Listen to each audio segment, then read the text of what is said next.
Pak Irwan adalah pengusaha besar yang ditandai dengan misalnya tadi ya, nomor 17 di Indonesia. Perusahaan Sido Muncul ini juga tumbuh dengan luar biasa pesat.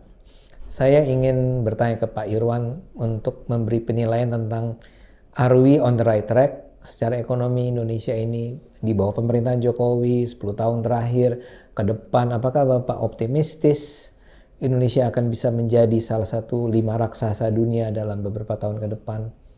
Bapak itu merasakan sesuatu yang membuat Bapak optimistis atau justru khawatir? Nah, saya optimis. Pertama, kenapa saya optimis? Pertama, karena negeri ini negeri kaya.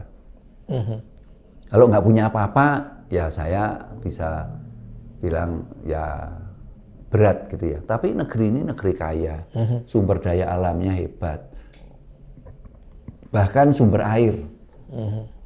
Ya, nah, yang saya lihat itu begini. Pokoknya kalau orang itu mau membangun negerinya, itu ada dua hal. Yang pertama, mesti tidak boleh orientasinya kepada produksi. Orientasinya harus market, gitu. Menciptakan pasar. Nah, kalau menciptakan pasar itu yang dibutuhkan untuk menciptakan pasar apa? Yaitu pertama adalah infrastruktur. Jalan, listrik, pelabuhan, lapangan terbang, ya. Terus kemudian menyatukan Indonesia ini. Kalau marketnya itu ada, dibangun market, investor masuk, nanti semua yang ini menjadi lokomotif gitu. Ini yang akan mengangkat apa? Menarik gerbong. Kalau kita orientasinya kepada produksi, kita bisa menanam sayur, menanam apa, menangkap ikan. Tapi prosesornya enggak ada, marketnya enggak ada. Jadi lokomotif ini tidak bisa jalan kalau gerbong yang di desa-desa, di daerah tidak bisa jalan kalau tidak ada lokomotif. Itu persiapan ini saya enggak, pokoknya secara logika infrastrukturnya itu jalan.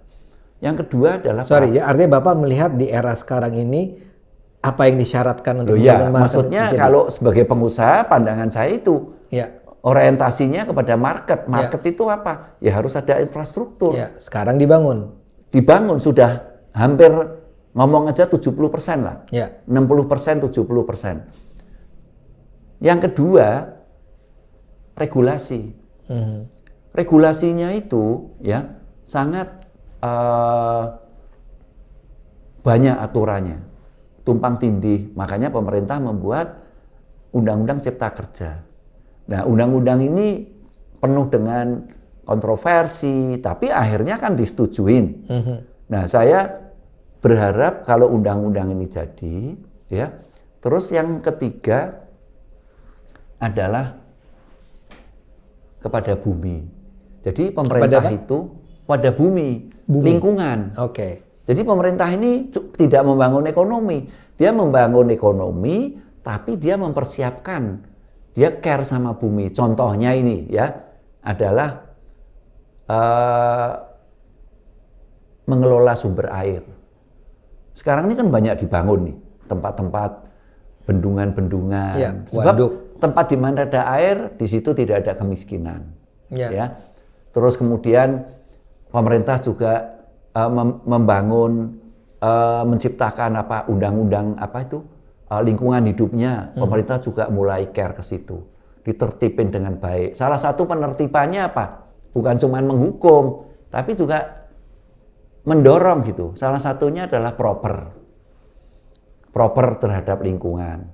Itu kan bukti bahwa pemerintah itu di samping ekonomi, dia tidak melupakan lingkungan. Sebab pandemi ini yang sudah ada ini, nanti menurut saya semoga menyadarkan masyarakat bahwa pandemi, musibah-musibah yang terjadi, misalnya bencana banjir, kalau banjir bisa berhari-hari, ya, kemudian banyak daerah yang kekeringan, atau itu karena tidak memelihara lingkungan.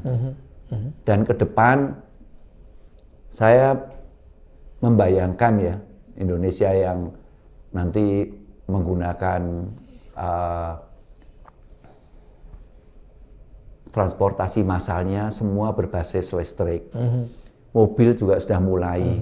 Pemerintah juga sudah menyiapkan industrial estate, nikelnya dibangun, smelternya, ya yang di Morowali kalau nggak salah ada beberapa tempat di Ternate Utara itu nanti baterai, nanti mobil listrik.